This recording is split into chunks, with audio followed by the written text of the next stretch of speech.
तो fourteen Trinity programme, हो सकता है ये नाम कहीं सुना सुना सा लगे, पर सवाल ये है कि आखिर ये है क्या और ये काम कैसे करता है। चलिए आज इसी को समझने की कोशिश करते हैं, सीधे इसके ऑफिशियल डॉक्यूमेंट्स के हिसाब से एक एक करके हर परत को खोलेंगे। तो जैसा कि हम देख रहे हैं, ये एक काफी कॉम्प्लेक्स क्रिप्टो प्रोग्राम लगता है और वादे भी काफी बड़े बड़े हैं। लेकिन असली बात तो ये है कि ये काम कैसे करता है, पर्दे के पीछे की कहानी क्या है। यही वो पहेली है जिसे हम आज मिलकर सुलझाने वाले हैं। ठीक है, तो सबसे पहले जरा जूम आउट करके बड़ी पिक्चर देखते हैं। मतलब ये प्रोग्राम आखिर बनाया ही क्यों गया, इसका मेन गोल क्या है। देखिए, इसके डॉक्यूमेंट्स के हिसाब से ये प्रोग्राम अपने इकोसिस्टम के लिए 4 बहुत जरूरी काम करने के लिए डिजाइन किया गया है। पहला, ये टोकन की डिमांड क्रिएट करता है।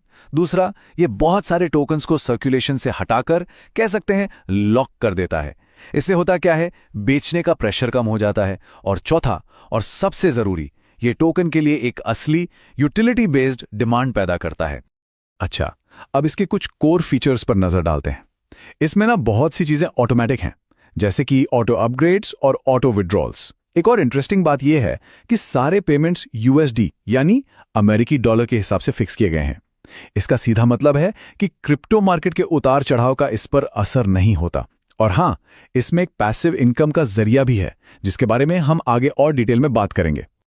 चलिए अब थोड़ा और गहराई में उतरते हैं, बात करते हैं सिस्टम के दिल की, मतलब इसके कोर इंजन की। हाँ, ये थोड़ा सा कॉम्प्लिकेटेड लग सकता है, पर घबराने की कोई बात नहीं। हम इसे स्टेप बाय स्टेप बिल्कुल आसान भाषा में समझेंगे। तो ये है ट्रिनिटी मैट्रिक्स। पहली नजर में देखने पर शायद ये थोड़ा कंफ्यूजिंग लगे, है ना, पर असल में यही वो पूरा स्ट्रक्चर है, वो ढांचा है जिस पर ये सारा का सारा सिस्टम टिका हुआ है। तो चलिए इस प्रोसेस को और आसान बनाते हैं। सोचिए, जब भी कोई पार्टिसिपेंट किसी लेवल को एक्टिवेट करता है या उसे अपग्रेड करता है, तो जो भी अमाउंट वो जमा करता है वो तुरंत इंस्टेंटली 3 हिस्सों में बढ़ जाता है। बस यही है इसका बेसिक मैथ। तो वो 3 हिस्से कौन से हैं? देखिए, 60% हिस्सा वापस मैट्रिक्स स्ट्रक्चर में चला जाता है, 25% सीधा पैसिव इनकम फंड में जाता है, और जो बचा हुआ 15% है वो लाइन बोनस के तौर पर पे कर दिया जाता है। मतलब हर ट्रांजैक्शन का एक फिक्स्ड रास्ता है, पैसा कहां कहां जाएगा ये पहले से तय है। अब सवाल ये उठता है कि वो जो 60% मैट्रिक्स में जाता है उसका क्या होता है। तो देखिए, स्ट्रक्चर में आपके नीचे 3 लाइनें होती हैं। पहली लाइन से आपको मिलता है 20%, दूसरी से 30% और तीसरी लाइन से पूरा 50%। और जैसे ही ये पूरा होता है, एक ऑटोमेटिक री इन्वेस्ट हो जाता है और पूरी साइकिल फिर से अपने आप शुरू हो जाती है। ठीक है, मैट्रिक्स तो समझ लिया। अब बात करते हैं पैसे की। मतलब इस प्रोग्राम में लेवल्स क्या हैं, उनकी कॉस्ट क्या है, और सबसे जरूरी, डॉक्यूमेंट्स के हिसाब से प्रॉफिट कितना हो सकता है। तो यहां टेबल में हम देख सकते हैं कि पूरे प्रोग्राम में टोटल 12 लेवल्स हैं। लेवल 1 की शुरुआत होती है सिर्फ $2 से, और ये धीरे धीरे बढ़ते हुए लेवल 12 पर $2000 तक पहुंच जाता है। और जाहिर सी बात है, जैसे जैसे लेवल बढ़ता है, हर साइकिल पर होने वाला प्रॉफिट भी बढ़ता जाता है। और यहां एक बहुत ही जरूरी डिटेल पर ध्यान देना होगा, वो ये कि सारी कीमतें यूएसडी में फिक्स्ड हैं। इससे क्या होता है?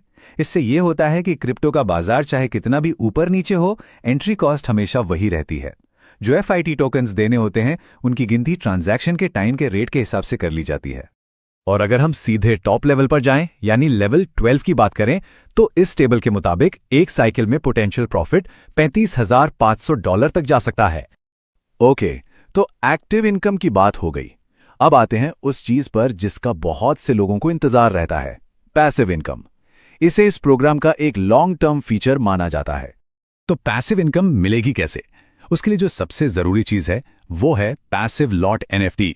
आप इसे ऐसे समझ सकते हैं कि ये पैसिव इनकम वाले पूल में आपकी हिस्सेदारी का एक डिजिटल सर्टिफिकेट है। और सिंपल सा रूल है, एनएफटी का रैंक जितना हाई, आपका प्रॉफिट का हिस्सा उतना ही बड़ा। इसमें कुल मिलाकर 10 एनएफटी रैंक्स हैं, जो सेलेक्ट से शुरू होकर सुप्रीम तक जाते हैं। और अपना रैंक बढ़ाने का तरीका क्या है?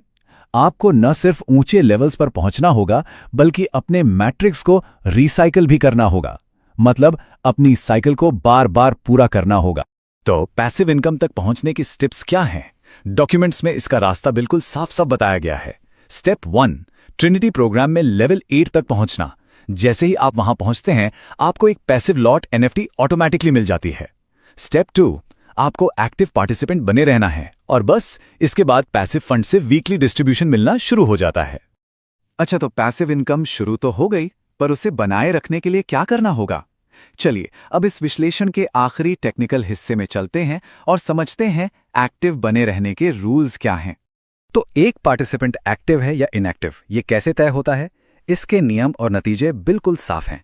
एक्टिव रहने के लिए 3 में से कोई एक काम करना होता है। या तो कोई इनकम आए, या आप कोई एक्शन लें जैसे अपग्रेड या एनएफटी खरीदना, या फिर आपकी टीम की मीट्रिक 1 हफ्ते में 0.5% से ज्यादा बढ़े। और अगर इनमें से कुछ भी नहीं होता तो नतीजा रैंक 1 लेवल नीचे चला जाता है। और यहां एक और बड़ी बात है, अगर किसी का एनएफटी रैंक गिरते गिरते उस मिनिमम लेवल से भी नीचे चला जाता है जो पैसिव इनकम के लिए जरूरी है, तो इनकम आनी बंद हो जाती है। सीधी बात है, वो दोबारा तभी शुरू होगी जब पार्टिसिपेंट फिर से एक्टिव होके अपना रैंक वापस हासिल कर लेगा।